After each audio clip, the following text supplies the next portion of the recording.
So good afternoon, and maybe we can start. Susan there,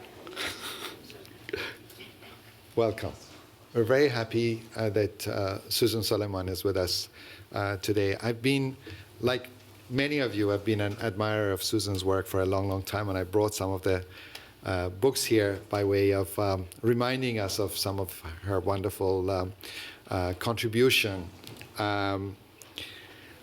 It was really great. I think it was a couple of months ago. Susan and I were invited to a dinner by Diana Sorensen, who has just stepped down as the Dean of Humanities here at Harvard. And during the dinner, I found out about Susan's latest book, The Nemirovsky Question. And it was really fantastic to hear how Susan, almost like a detective, had kind of started working on this particular book, on this particular project, which of course continues an incredible, line of previous research and publications. But going to France and trying to find out more about this figure of Irene Nemirovsky seemed like a fabulous project. And as I read, the book, this idea of her sounding like a detective, figuring things out, is even in terms of the tone of the book, some parts of the character, the nature of writing. I think I was sort of excited to see what you had done. Obviously, I want to let Susan present this latest publication. But the fact that, as I found out, Nemirovsky was moved from Russia to France, and then in a way disappearing as a figure, and then being rediscovered, and now being rediscovered again by Susan is a fabulous story. So I'd like to ask you to join me in welcoming Susan, who will tell us a little bit about Irene Nemirovsky. Thank you.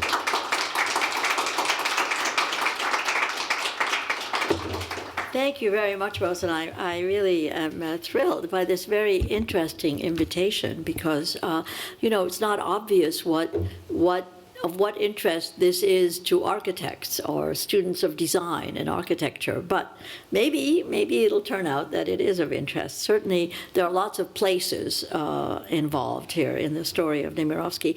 So actually, you use the word story, and my book has kind of two aspects to it. There's a story, which is the part of the detective part, not just of Nemirovsky, but of her daughters and her descendants. And then there's an argument also. So I'm going to try quickly first to tell the story, which is sort of more fun, and then also deal a little bit with the argument.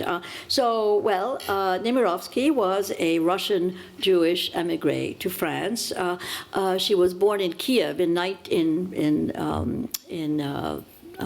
what was then the Tsarist Empire in 1903, and grew up in a fairly wealthy, although kind of a nouveau riche wealthy family.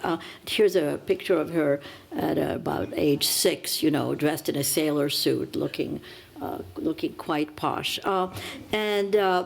Her father was born very poor near Odessa, but became a wealthy man and a banker, kind of a self-made man, but from a very poor family. Her mother was from a somewhat more pretentious family who spoke French at home, and hired a French governess for Irene. So Irene was speaking French from a very early age. And there was, I explore quite a bit in the book the kind of tension that arises in a family where, one part of the family has a slightly condescending attitude toward the other. The wife's family always thought of itself as somewhat superior to the husband, even though he was now rich. So I just thought I would give you a couple of images of Nemirovsky with her father, whom she adored, actually, and her mother, who whom she absolutely loathed, and who returned the favor, I think. So here is Nemirovsky at, in her teenage years, just around the time that she left Russia. She left Russia with her family right after the revolution in November 1917, and eventually ended up in France 2 years later when she was 16 years old. So, they made their way to Finland and Sweden, and then down to Paris. So here she is with her dad, and then here she is slightly earlier with her mom. You can really see that she's so tense. She's practically like wants to get away from her. And that's one of the things about Nemirovsky that many people who know her. By the way, who has read anything by her? Nobody? Oh, okay, Suite Française? Yeah, okay, maybe. But so this is new to a lot of you? This is exciting then. Okay, now in 1929, at age 26, so about 10 years after she had arrived in France, she became extremely, extremely famous as a young writer, which was extraordinary, being a woman writer at the time, when she published a novel called David Golder, about a Jewish businessman who, and I will get back to the novel when I talk about the argument, but this novel received glowing reviews in just about all the press in Paris. And they were just crazy about this young woman who could write so forcefully, because the book is written in a style that is characterized as harsh and cruel. And everybody was sort of saying, how could this petite young woman write such a strong prose? And from then on, whenever she published, the critics always mentioned her harsh and cruel prose and the contrast between that and her femininity. Now, the book was so well received that it became a film almost right away by, it was the first talkie. Here's a poster for the film. It was the first talkie by the already quite well-known filmmaker Julien Duvivier. I think it's down here, right? Somewhere. Julien Duvivier went on to make some very famous French films in the 30s, Pépé Le Mocco and other films. But this was his first talkie. And so you could see that it's a story of a rather dignified-looking man, and this is his daughter. I mean, it's a story about family, love, and as well as ambition and business. Nemirovsky became a writer very unusual for that time, who was both commercially successful. This sold very well. Many of her other works did, and she was published by a major publisher. And so she was commercially successful and had the respect of the literary establishment. Now, women writers at the time who had both of those things were almost non-existent. There were journalists and women who earned a living as writers, and there were other women writers who were sort of independently wealthy and could publish poetry and, were respected by the critics, but they certainly didn't earn a living, and Nemirovsky did earn a living. The only other writer that's comparable in that time was Colette. But Colette was 30 years older than Nemirovsky, so you can see. In 1926, she married a young Russian Jewish emigre, very much like herself, from a banking family. And here is Michel Epstein. You see sort of again, also the kind of privilege that he had. This is on the Lac d'Annecy on a vacation around 1923 or 24. They had two children, two girls, who went on to play a very important role in this whole story. So here they are. This is in August 1939. There's a family in Biarritz, outside Biarritz, on their summer vacation. This is the last, later on, her older daughter, Denise, who is, let's see if I can find her. Well, you can see her here. Denise was born in 1929, so at this point she was 10, and the little girl, the little younger one, was Elisabeth, who was 2. Later on, Denise would write that this is the last picture of a happy family, because August 1939. Indeed, so here is, this is Nemirovsky at her at her sort of brilliant author photo around 1938. You can see she has she has made it as a writer. But unfortunately, all of this brilliant career and happy family life was destroyed very quickly by the horrors of the Second World War. In July 1942, Nemirovsky was arrested in the village. The family had taken refuge in a village in Burgundy right after the outbreak of the war. And Nemirovsky was, as you know, the Vichy regime in France was quite hostile to Jews. They didn't even need the Germans for that. And she was wearing the yellow star in July 1942 in this village. They were the only Jews in the village. Anyway, she was arrested in July 1942 as a foreign Jew because they had never actually gotten citizenship, she and her husband. They had applied, but I mean, it's a whole story about why they were. It never happened. So they were the most vulnerable people in France at the time, Jews and foreigners.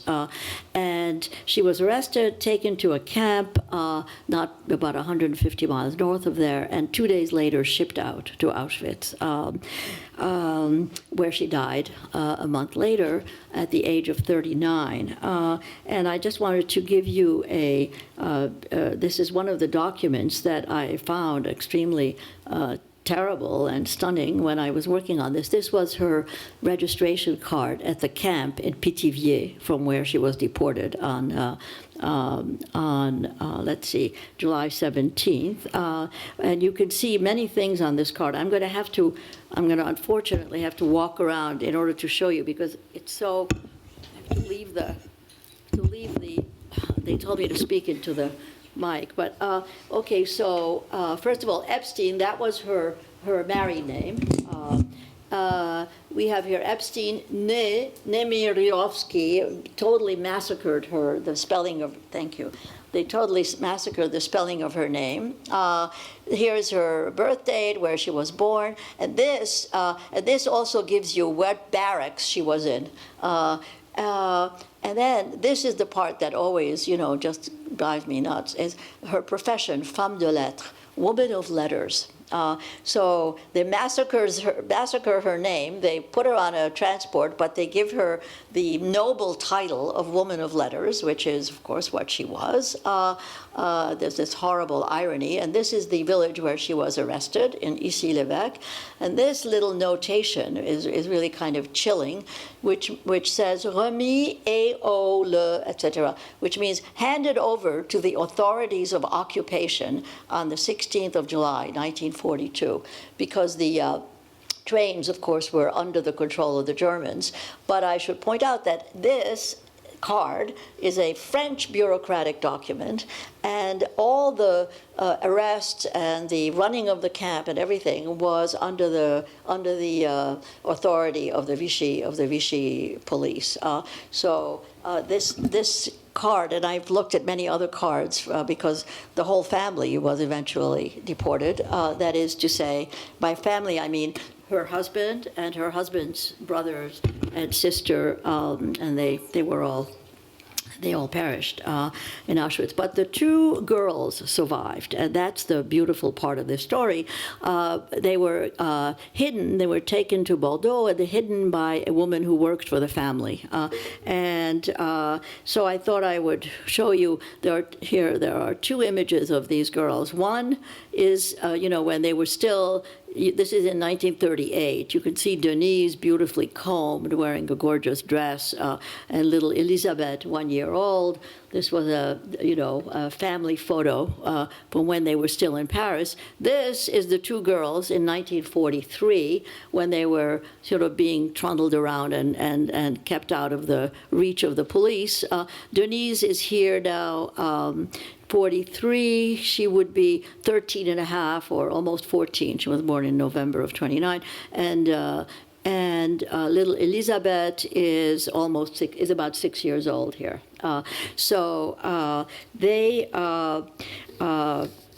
they did survive, and one of the most interesting things of my research here was the whole reconstituting the whole story of what happened to the girls and then their post-war lives. And in a way, this is where my book begins, because of course in 2004. Nemirovsky herself, most mentioned that after the war she was forgotten, and it is extraordinary how for many, many years she was, completely eradicated from history books, from histories of French literature. Nothing, not one word about her. And then in 2004, her daughter Denise publishes Suite Française, this novel, which Nemirovsky was working on at the time when she was arrested in 1942. The novel is technically unfinished, but it has a very nice shape to it, actually. It's in two parts, and it is about the first year of German occupation. As you know, France was occupied by Germany in 1940, so she is writing, this is the fascinating thing about this book, she was writing the history of the present, what was for her the present. But she was writing it from, and this is what struck me as absolutely extraordinary when I read the book shortly after it came out, she's writing it with the kind of detached gaze of someone who would be looking at it as almost as history. In other words, she's writing it almost as if she were writing about a much more distant past. And her model, actually, for this book was Tolstoy, was War and Peace. She keeps writing about Tolstoy in her journal, and she says, Tolstoy has taught me one very important thing. In a time of war and catastrophe, you still have to focus on individual lives.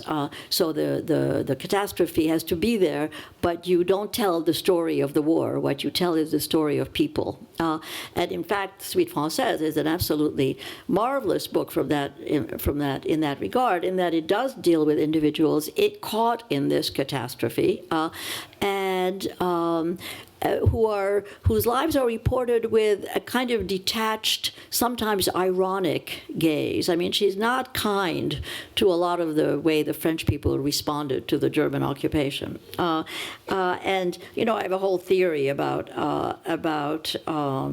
sort of what enabled her to do this, to have this almost a detached gaze, as if she were writing about the past, although literally it was happening right around her. I think one of the reasons that she could do this is that she was precisely an outcast. She was considered an outcast at the time, and labeled as an outcast, and so her way of looking, and she actually talks about this in her journal, since France is rejecting me, let me look at it now and see how it's losing its honor. This is unbelievable as a statement, and that's exactly that kind of irony. So really, it's that position of the foreign Jew that allows her to see what is happening. So the book won a major literary prize in 2004 and became a huge international bestseller. It was on the New York Times bestseller list for over 2 years. It came out in 2006. And as I say, the really beautiful thing about this is that it was Denise who published the book. So she herself, in a strange way, became famous as a result of the book. Since the book was so hugely successful, she was invited everywhere. So she was 75 years old when she did this, when she published it. So suddenly, for the last 9 years of her life, this woman who had lived a rather poor life, she had never been rich, she had always had money problems. Suddenly, she, first of all, had money, and she was invited to go all over the world, literally, to talk about her mother. Eventually, she also did a book of interviews about her own life. So, I was just fascinated by this. I met her several times, and we talked a lot about this. Now, Denise, of course, is the one that really, benefited from this. But her sister, Elisabeth, who had a very different life, she was much more, quote, successful in the professional sense, that her sister, she had become a well-known editor and translator in Paris. And in 1992, so about a dozen years before the publication of Suite Française, she had published a book about her mother. And I don't have a cover of the book, but here is Elisabeth around 1992. As you can see, she's sort of the perfect Parisian intellectual. And this was the author photo for that book about her mother, which is called The Mirador, and it's translated into English. It's a very interesting book, which I discuss in great detail in my book. So, you know, in a way, and as a result of writing the book about her mother in 92, first of all, Nemirovsky kind of came back to life already briefly in the French press. I mean, they interviewed Elisabeth, and she talked about her mother, this forgotten writer, and so on. And the most wonderful thing is that as a result of writing this book, Elisabeth Gilles herself became a writer. That is, all those years she had been an editor, very, very well-known and powerful editor, and suddenly, having published this book, she then published two others, including a very wonderful novel about a child survivor of the war, which has been translated into English. It's called Un paysage de cendre in French, and I think in English it's called Shadows of a Childhood. And unfortunately, after that, she died. She died of lung cancer. So she was never around to see the huge success of Suite Française, but she contributed to it. And so, I think of this as sort of gifts of life. That is, the daughters give life back to the mother, both of them, and she transforms their life in return, because both of these lives were significantly transformed as a result of their activity for their mother. And I guess I could have called the whole book Gifts of Life, but, I just wanted to show you this. This is now in the village of Issy-l'Évêque, where Irène was arrested in 2006, I think it was. They did a whole ceremony and renamed the place where the war monument, the monument to the war dead, is Place Irène Nemirovsky, Prix Renaudot, 2004. In other words, they were proud of this woman who lived there and who won this major literary prize. There's a certain irony in that. Here is the place, since you guys like places and here is the war monument. As in every French village, there's a war monument to the dead of World War I and World War II. And actually, Irène and her husband and the girls lived in this building, in this house. So that's where she was arrested in 1942. And there is a plaque there, which tells, otherwise, this street sign would have been terrible. But there's a plaque which explains that she lived there and she was arrested. So that's the sort of fun part of the story, the kind of resuscitation and redemption in a way as a writer. But now there's another twist, which is interesting and which leads to the argument. The success of Suite Française led to the reissuing of all of Nemirovsky's former other books, including David Golder, the one I mentioned, and then she had written a dozen other novels and absolutely dozens and dozens of 80 short stories. And so, as a result of that success, they were all reissued. People began to read them. Now, not all of them are about Jews. Only about a quarter of her output was about Jews. She wrote about French life. But the people who read these novels, the ones that featured Jews, including David Golder, some of them said, hey, wait a minute, she's doing a lot of bad stereotyping of Jews. She's an anti-Semite. She's a self-hating Jew. She was horrible. And so suddenly, from being a kind of a victim to be pitied, which was the first reaction as people read Suite Française, and also the appendix, which showed journals, her journals and so on, she suddenly became a kind of a hateful figure, someone to be blamed. So she went from being this positive figure to a hateful one. in her life as in her works. And so that's where the argument arises, because I found that judgment to be much too simplistic. And I wrote the book, actually, to show why it was simplistic. And I remember, this all started because I had we practically came to blows with a journalist, a now very fine writer, Ruth Franklin, at the Museum of Jewish Heritage in 2008. There was a thing about Nemirovsky and Jewish identity. She was the strongest one to maintain that Nemirovsky was just horrible. And I said, look, you've got to, I don't know, you have to look at things somewhat more generously and also somewhat in a more complex way. And then afterwards, and we were yelling at each other. And so then I thought to myself, wait a minute, this woman has been dead for 70 years or whatever, the poor woman. And here we are screaming at each other about how to read her novels. Is David Golder an anti-Semitic novel? And screaming at each other about whether she herself in her life was an anti-Semite, a hateful, self-hating Jewish anti-Semite. So what is this about?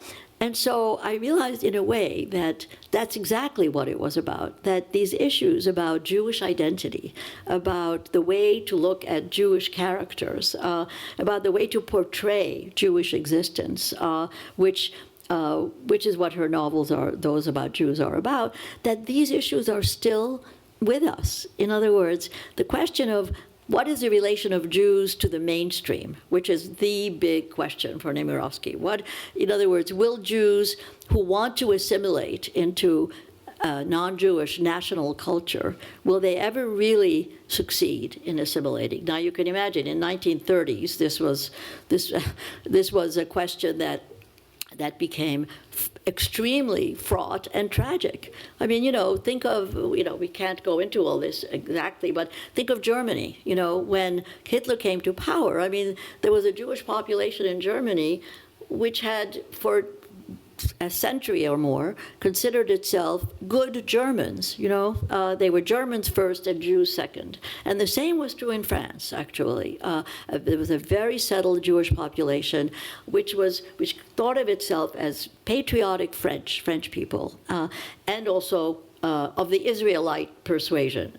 They call themselves Israelite, was a sort of a euphemism for Jew.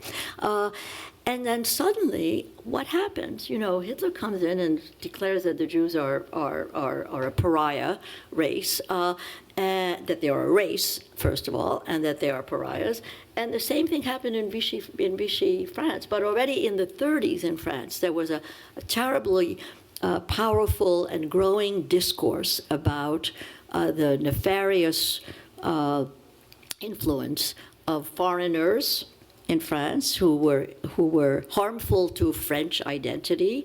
And when people said foreigner, very often what they had in mind were the Jews. The Jews were not the only foreigners, far from it in France. But, with the influx of Jews arriving in France from Eastern Europe in the 30s, there was this rising wave of prejudice and anti-foreign feeling, including, I'm sorry to say, among a number of established Jews in France. In other words, some of the people who were these French Israelites were themselves worried about the influx of foreigners, including foreign Jews, and expressed it. So it's in this context that Nemirovsky was writing her novels. And as I say, the question that keeps coming up in her works about Jews is, will Jews ever feel fully accepted by the non-Jewish majority? And I try to show that she was very much concerned with this question, and in a very, very interesting way. She wasn't just doing negative stereotypes of Jews. No, what she was really, in my view anyway, trying to show was the unease that Jews felt in Europe as they asked themselves the question of their relationship to both the non-Jewish majority and to other Jews. Because that's one of the other things about her that's really so interesting. She's very much aware of tensions between and among Jews, like in her own family, you know, the rich ones or the more cultivated Jews who look down on the Yiddish-speaking Jews, for example. She writes about that in her novels. You know, she's very much aware that the unease that Jews could feel, I'm talking now about assimilated Jews or Jews who sought to assimilate, that the unease that they felt was, in her view, and that's where the complexity comes in, both sort of due to their own history and their own, the weight of the history of Jewish persecution and outsiderness in European culture meant that even the most apparently comfortable Jews, in a way, were only a step away from feeling from feeling that anything could happen to them, that they were really vulnerable. So on the one hand, it's this psychological burden that she's very much aware of, which is the consequence of this whole history of persecution. And so the inner, let's say, the internal obstacles to feeling easy in your skin. And then there were the external obstacles, and she shows that too. In other words, the fact that, in fact, the society was anti-Semitic. And so the reason that Jews couldn't assimilate was not only due to their own sort of unease, their own existential anxiety, but also due to the very real existence of anti-Semitism that would prevent them from assimilating. So I think that for me, what's really, really interesting is that she explores all this in her fiction, and in ways that are much more interesting than a simple reading, let's say, of David Golder he's a rich guy, and he's merciless in his business dealings, so he's like the stereotype of the rich Jew. In fact, David Golder, the story of David Golder, which is like the big novel that many people invoke, although it's not the only one. One of her really great novels is called The Dogs and the Wolves, and that just gives you the whole history of a Russian Jewish family as it leaves Russia and settles in France, and the tensions among the poor ones and the rich ones. But anyway, so in David Golder is the story is so familiar to many people who read, American fiction. It's the guy who comes from a very poor background in Odessa, Yiddish-speaking, leaves it, goes to find his fortune in the New World, makes money in the U.S., ends up in Paris, loses and gains, and, by merciless business dealings becomes very rich, but he's unhappy. He and his wife sort of dislike each other. He doesn't feel, that he's like an isolated guy. He feels like a stranger in his own house. And this is the story of how many books have we read like this? I mean, What Makes Sammy Run? One of the first American ones, The Rise of David Levinsky by Abraham Cahan, about a poor Russian Jew who comes to the U.S. and becomes very rich and very unhappy. The Apprenticeship of Duddy Kravitz by Mordecai Rickler, the Montreal Anglophone writer. So this is a familiar trope in a way, and actually not even only about Jews. The trope of the man who supposedly succeeds but is really basically feels that he has ruined his life. The death of Ivan Ilyich, Tolstoy. And the first reviewers of David Golder all pointed out these parallels. So, including the American reviewer, because it was translated right away into English and was reviewed in the New York Times in 1930. So, you see, to read the book only as a kind of it doesn't show, it makes Jews look bad. Is a very, very reductive and simplistic way of reading. And, it's the way that people accused Philip Roth in the 1950s of, hey, you make us look bad, why do you have to write a story about an adulterer who's Jewish? Well, why not? But people hated Roth for this, and some of them wanted him lynched, literally, after he published some of his stories, like in the New Yorker. So I think that my way of dealing, I mean, so in the book, the argument, first about her life, is that she made choices. They were not very good choices very often. I mean, I don't hide the fact, first of all, she wrote for a while for an anti-Semitic paper. She published stories in a paper that became more and more anti-Semitic in the 1930s. Okay, she probably should not have, but they paid very well, and she was always extremely worried about money. So that was one thing. She converted to Catholicism in 1939 with her husband, and she converted her daughters. So these are things that we could say, oh my God, did you have to do this? But, I'm trying to, in the book, I try to understand what choices she made, what choices she could have made, but I don't judge her necessarily for them. I mean, that's the difference. So that's one thing. And then the other is the way of reading her work, which I try to show is a much more interesting thing if you accord her the credit that she's not just writing, anti-Jewish stereotypes. And by the way, and then I will probably stop. Oh God, I have to stop. It's very late. Okay, it is that to really, the sort of trump card, if I could use that expression, in my argument about the way to read her works is to compare her works to the works of real anti-Semites. And there, it's very clear, because in the work of a genuine anti-Semite, and I mentioned several, what you have is a setup which creates an us versus them dichotomy. The Jews are them, but the point of view of the novel is us. In other words, the Jews are this foreign element in France, a kind of repulsive element. Even if they're brilliant, they're still repulsive. This is the general view of the anti-Semitic novel, let's say.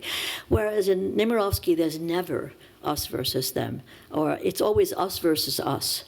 It's Jews versus Jews. Or if the them are the French, not the Jews. So you see, I think that is what is what sort of clinches for me the argument. But I will stop now because I'm sorry. I didn't realize that I was going on. Maybe you'll just stay there. Actually, okay. I think it will be better because I think the sooner we can have maybe a few people ask questions. I did want to ask you to touch on a couple of things that you explained before, and I sort of reading in the book. One was that the younger daughter, Elizabeth, had read the Suite Française, and that Denise had transcribed it, and she was the one who was keen to publish it. But actually, the younger daughter was not, who was the knowledgeable one, the editor. She didn't seem to be so supportive. But this morning you were saying nice things about both daughters and their support. But I just want to make sure, do you know more about why the younger daughter was not so supportive, and it was only after she passed away that the book was... the myth about Suite Française is that they had this in a suitcase. It's a legend. It's a lovely legend. It's not completely false, but it was in a suitcase tucked away for decades. And they knew there was this notebook there, but they didn't want to read it because they thought it was their mother's journal and they couldn't bear to read it. And then, eureka, around 2000, Denise finally opened it and read, and there it was, and it was Suite Française. And it's like all legends. There's a grain of truth. There was a suitcase, but and it was in there, and they did find it after the war. But already in the late 50s, they knew about this work, and they knew what it was, and it was mentioned. That was one of my great discoveries, I have to say, as a detective. I found a newspaper article that mentioned the existence of this manuscript, Suite Française, in 1957, and it said, unfortunately, it's unfinished, so it can't be published. This book was, the existence of it was known to Denise, certainly, and Elisabeth. As to why Elisabeth was against it, it's very, very complicated, I think. One thing is that Elisabeth active, in the 70s, let's say, and 80s, at a time when the kind of writing that Nemirovsky was doing was not necessarily the dominant kind of writing in French letters. In French letters, it was a much more experimental kind of writing. The so-called new novel was dominant. And so in a way, I think Denise could look at her mother's work and say, it's not so great, and also it's not finished. She never had a chance to redo it. That's one reason. And then the other would have been, it's odd. If it had been published in the 70s, I think it wouldn't have been as popular as it became, because there wasn't that much interest in World War II. In other words, certainly not the kind of portrait that Nemirovsky draws of the occupation. So it would probably have sort of fallen flat. So in a strange way, it's a very good thing that the book was published as late as it was. Now, Elizabeth, though, did do something for her mother, because she wrote this very interesting book about her, trying to imagine herself as her mother, writing in the first person. So it was semi-fictional. And she tries to deal with some of the more difficult issues, like why did she convert? Why did she write for this newspaper, Gringoire, which became more anti-Semitic?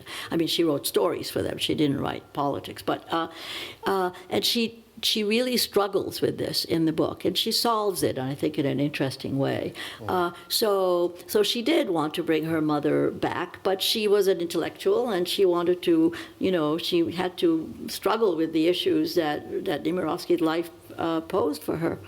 Does that answer the question? Well, maybe it's not so little, but I understood from you that she and her husband had the option, in a way, of escaping earlier, and they somehow were either oblivious or didn't, were sort of, I don't know what was going on, but they actually decided not to. And so there was a time where they probably could have left or something. Is that, what are your thoughts about that? Nemirovsky and her husband, being foreigners, had no passport. They were apatrides. They were stateless people. Russian immigrants from after the revolution were stateless, or they had a thing called the Nansen passport, which was issued to emigres. So they could really not easily travel. They could certainly not have easily left France. I did find something which suggests that maybe around 1941 they wrote to a relative in New York. And she said, I wish I could have, she wrote to them in 44 when they were dead already. And she said, gee, how are you guys? I'm so sorry. Last I heard from you in 1941. I wish I could have had you come here, but I couldn't do anything. So that was an interesting indication that maybe they were trying to leave France. But it wasn't easy even, for example, why didn't they go into the unoccupied part? France in the beginning was divided into occupied and unoccupied. Where the Germans were really in charge in the occupied part. And they were living in this village, which was just near the demarcation line between occupied and unoccupied. They were in the occupied part. And actually, so why didn't they try to escape, go into hiding, etc.? Well, for that, you would first of all have to cross the demarcation line, which was a dangerous thing. People were arrested all the time or even killed. And there were 4 of them, don't forget. The husband was somewhat sickly by then. Then they would have had to have false papers. I don't think, in other words, Nemirovsky was not she wasn't even in touch with networks where people were doing the false passports or the false ID papers.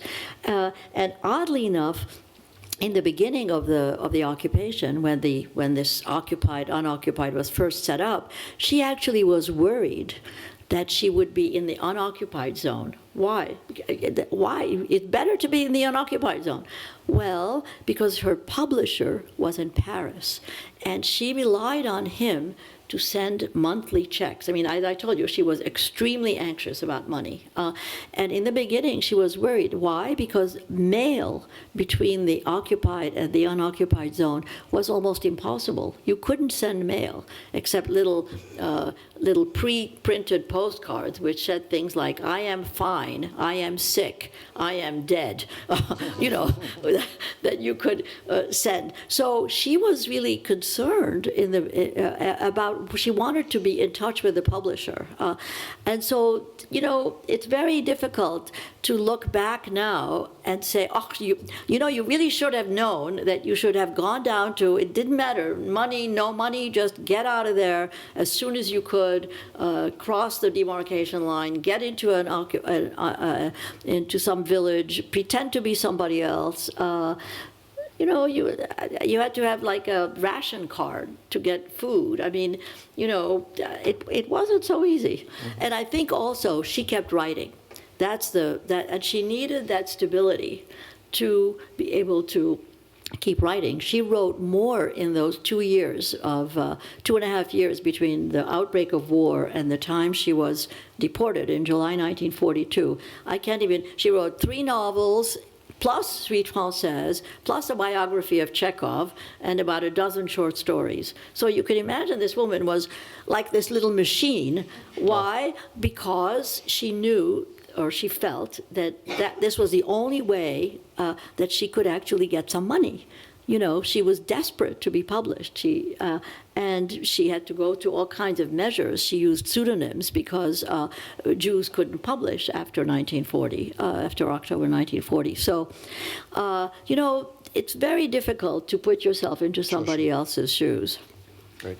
So maybe there are some questions, or we have 5 minutes. Anita, yeah, we'll take a few minutes. Yes, thank you for this wonderful story. I was curious, how do 2 very, very young girls, after such a cataclysmic thing, recover their personal history and culture and their self-definition of Jewishness, perhaps? You mentioned that they had been adopted or guarded by somebody in the village. How does this if you lose the objects and the people, how do you recover? That's a really good question. And your sense of this identity. Woman who worked for Nemirovsky and her husband took them with her to Bordeaux. She left the village with them and took them because she was from Bordeaux, which was also occupied. She put them in a convent school. She was a very religious Catholic. She hid them away in a convent school where the only people who knew who they were was the Mother Superior and maybe one other sister.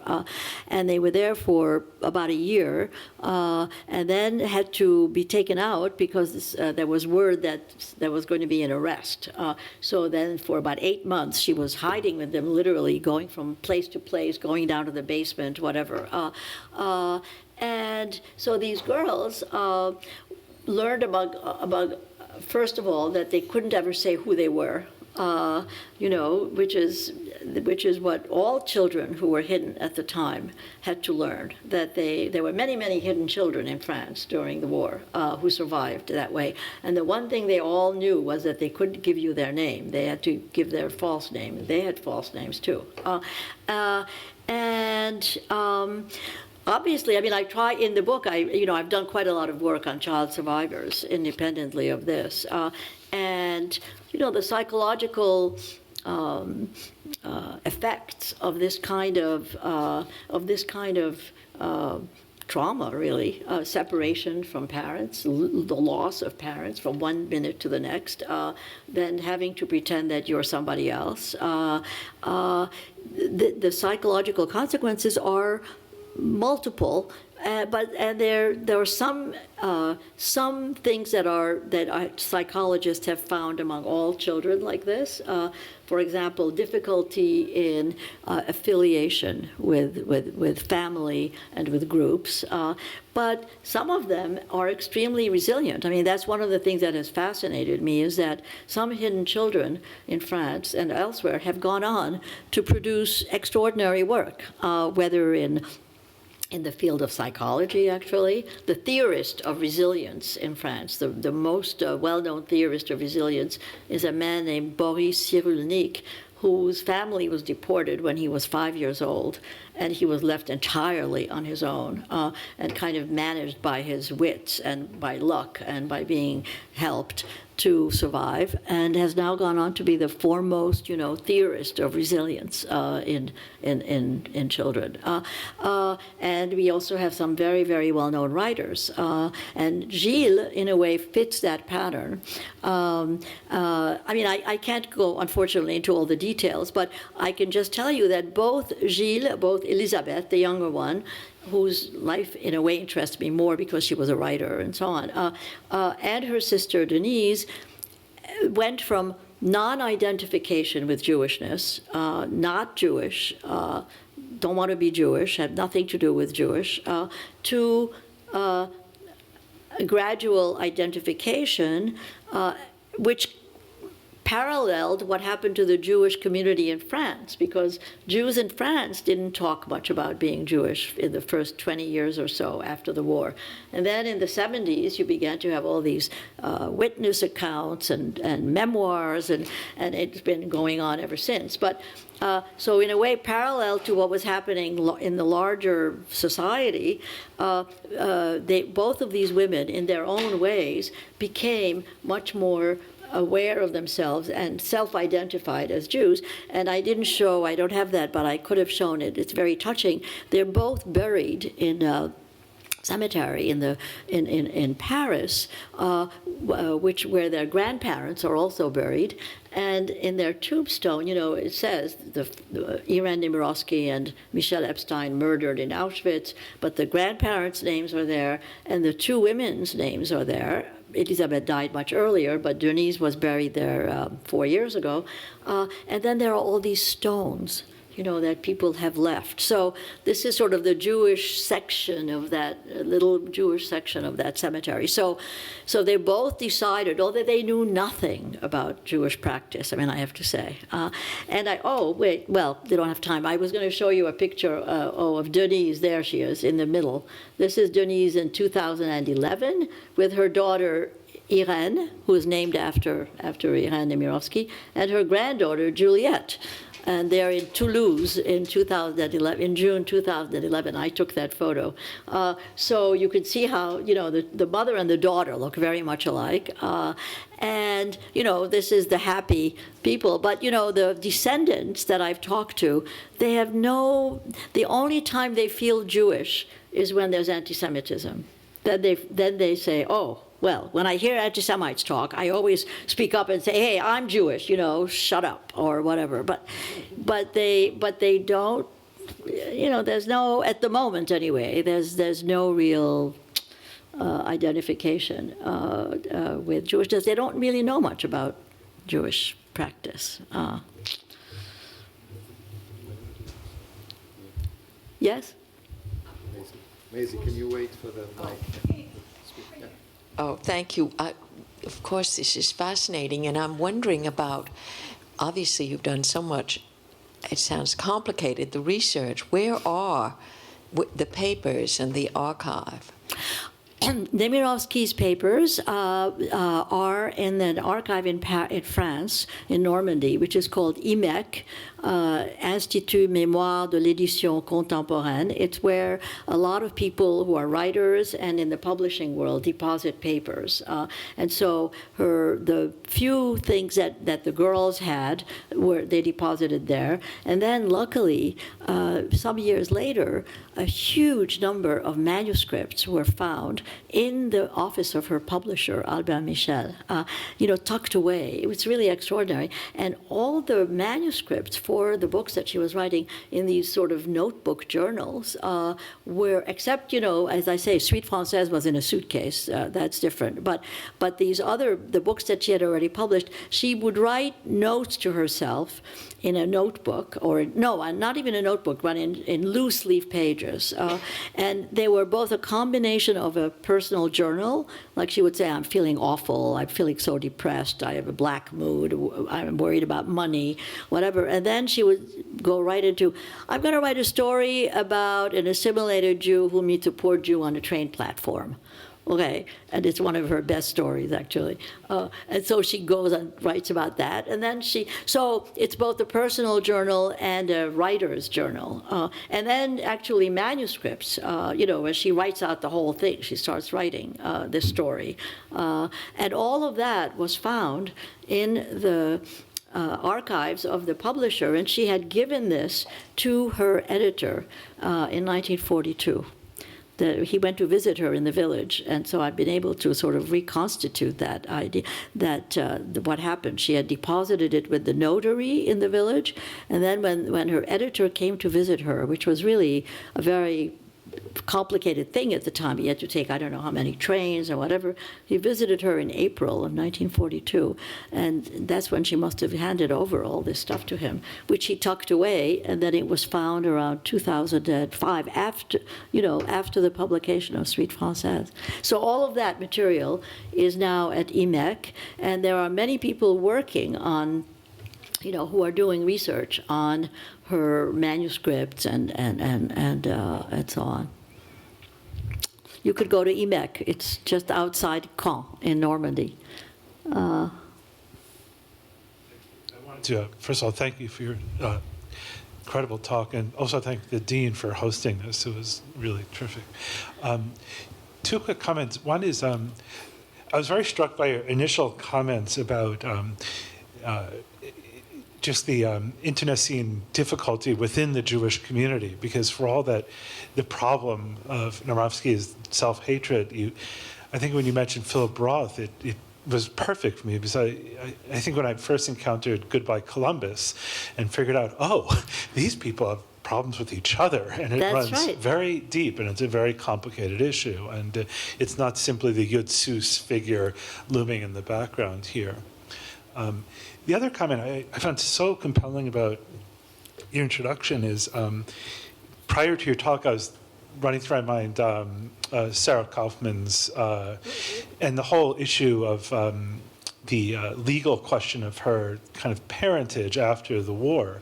And here the story reverses itself, where it's the daughters who, in fact, give birth in a way to the literary figure of the mother, and it's such a fascinating reversal of the stories we typically hear from that period. I think actually, thank you very much. I think I realized that I don't know of any other configuration like this, where what you have is a writer who, usually it's the children who become writers, but the parents are very often poor Jews. Like one of the greatest French writers of all of the 20th century is Georges Perec. I don't know if you have read him. A wonderful one. Well, of course you know him, of course, because of all his interest in spaces and places and so on. But he's a perfect example of a hidden child. I mean, his father died in the war, fighting for France, and his mother was deported to Auschwitz. He was brought up by his aunt. And then began to write, and as I say, is one of the greatest French writers, recognized and celebrated as such. He also wrote one book, at least, several books, but actually about his Jewishness and about his childhood and so on. And he also was completely ignorant of Jewish things, except he felt this tie. So this is the usual pattern, where the child becomes the writer and the parent is, a poor Polish immigrant. Now, in this case, what you have is the parent was a writer, and then the daughters become something like writers in their own right. But I really don't know of any such couple, any such thing. And Sarah Kaufman, I don't know if people know her, she was a philosopher and also wrote a very, very searing first-person account, a memoir about her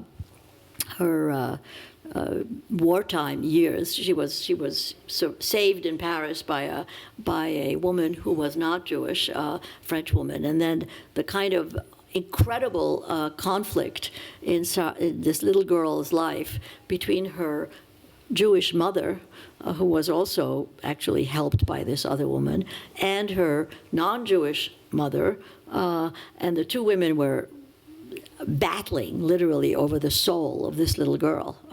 And Kaufman writes absolutely brilliantly about it in a very small book. It's a beautiful book called Rue Ordinaire, Rue Là-bas. It's two streets, the division, the kind of conflict and internal division is represented by these two streets. I mean, hers was an extreme example, but I think it's a more typical one for Jewish children during the war and the kinds of identity conflicts that they experienced than the story that I'm telling. Maybe we could have one last. I just wanted you showed us that compelling document from the Vichy Pithiviers. camp, and I just wondered whether or not there was any evidence, any historical evidence of her time in Auschwitz.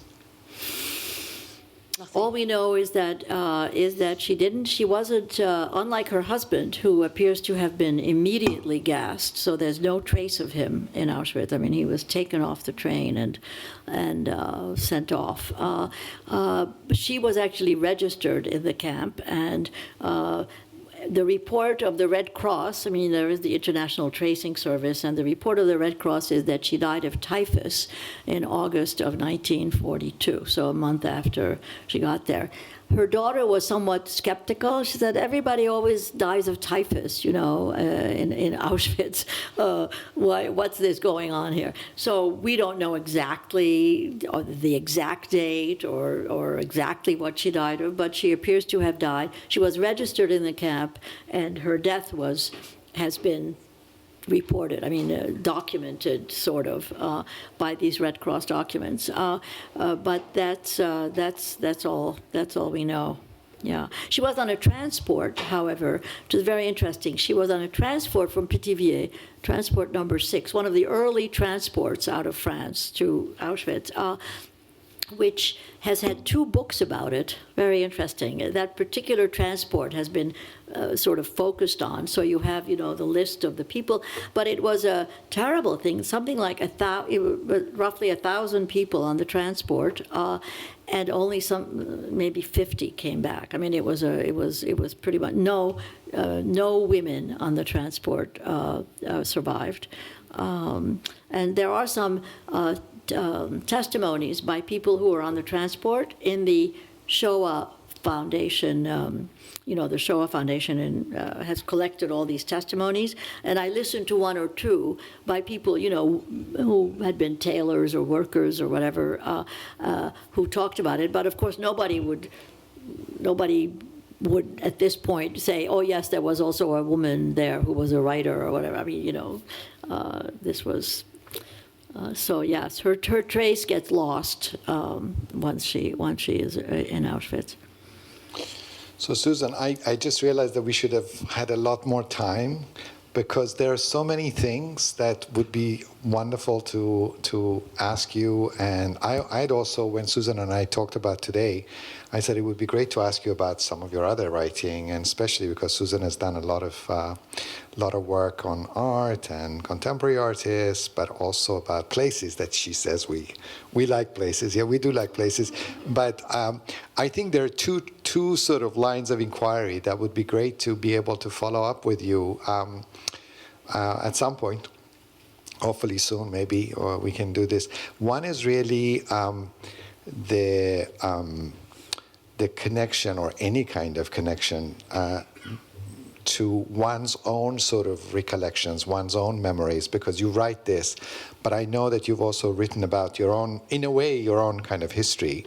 And so writing about, like, Nemirovsky, and then sort of thinking about, Susan, in a way, I think that's a very interesting thing, especially because you've written about places in conjunction with that kind of history. The other one, which I suspect you didn't really intend when you wrote the book that much, or maybe you did, is what you say, the question, which is really, in a way, the kind of relevance of the discussion around issues of identity and one's sort of conflictual mental state, that you're not always one thing and you're stable in relation to one thing. And so being oneself, and in a sense, kind of even fighting against one's own identity or all of that, is something that seems very relevant today. It's, you know, and then maybe it did even a year ago or something. So I think it would be very interesting to discuss that in more detail, because now we have, for example, a president who has a daughter who has converted to Judaism, married to a Jew, and yet people say that he is an anti-Semite. He says, I'm not anti-Semitic. You know, I love Jewish people. My daughter Some of my very best friends are Jews. My daughter is a Jew. And he may be right that in a way there isn't, but then the behavior in some ways has all the trademarks of being an anti-Semite. So actually these are very complex kind of situation that we're all facing. And I think Irene Nemirovsky in some ways kind of faced. So I think just what is the relevance of this kind of work to the way in which we just understand our own present sort of situation is also really it's funny, incredibly Moses, because useful. I keep thinking this book was historical, but it has become current. It has become more than timely. I mean, I can't believe how current all these issues are, including, you know, the issues of what about Jews in the majority? I mean, here are all these cemeteries being attacked in Philadelphia and Cleveland, and, you know, JCCs that are getting emptied out because of bomb threats. I mean, what is this? You know, where are we? Where are we living right now in this country? So, and France is no better. I mean, you know, the front-running candidate right now for the presidential elections is Marine Le Pen. The daughter, you know, the leader of the very right wing of National Front. So, where, you know, what is happening in the world, which is, and suddenly people are, you know, it's us, it's America first, it's the nation, it's not you, it's the us versus them all over again. And whoever the them is, right now in Europe, it's Jews, as always, because Jews are always the them. I call them the ultimate étranger. You know, in French, the word étranger means both foreigner and stranger. So they're foreigners, and if they're not foreigners, they're strangers. I mean, they could be born in France or born in Germany or whatever, but they're still a stranger in relation to the mainstream. But also Muslims. You know, Muslims are the ultimate them right now, and it's this. And we have it here. We have it right here in the United States, America first. So it's us versus them. So unfortunately, yes, we need to talk about this more. And then the other thing you mentioned, you know, my personal odyssey, as it were. I was born in Budapest, so, and I've written a book called Budapest Diary, which is about returning to Budapest. When I was many, many years after I left as a child with my children. So I went back with my children. And oddly enough, I am now going to Budapest again in the fall. I'm going to be a fellow at the Central European University, and I'm very interested to see what is happening there, you know, because Budapest also, Hungary is another place which, I mean, when I wrote my book, which was, I was living there in '93, again as a fellow at an Institute for Advanced Study, it was a very interesting place, kind of wide open, you know, all the possibilities. We're no longer communist, but what are we, where are we going, we're democracy, everything is possible. And now, you know, I mean, it's an increasingly right-wing government.